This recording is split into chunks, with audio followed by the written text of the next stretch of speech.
বন্ধুরা আপনাদেরকে জানাই দাস লিফটের পক্ষ থেকে স্বাগতম। তো আজকে আমাদের একটা মাঙ্কি লিফটের ভিডিও নিয়ে আবার চলে এলাম। তো দেখুন আমাদের মেশিনটা রেডি আছে। তো এই মাঙ্কি লিফট আপনারা যারা নেব ভাবছেন তারা আমাদের সঙ্গে যোগাযোগ করতে পারেন। আমরা এখানে দিয়েছি 50 মিটার তার, 8 mm তার আছে, মোটর আছে 5 HP।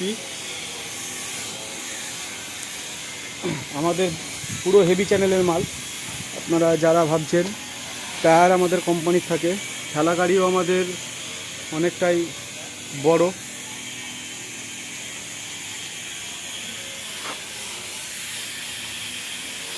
তো দাস লিফটে আসতে হবে। এরকম সুন্দর মাঙ্কি লিফট নিতে গেলে আপনাদেরকে দাস লিফটে আসতে হবে, কারণ এখানে আপনি অনায়াসে কম বাজেটের মধ্যে এত সুন্দর হেভি চ্যানেল দিয়ে তৈরি মাঙ্কি লিফট পেয়ে যাবেন, যেটাতে আপনি সারাদিনে 50টা ইট, বালি, পাথর, সিক্স, সিমেন্ট, রড সব কিছু অনায়াসে তুলতে পারবেন।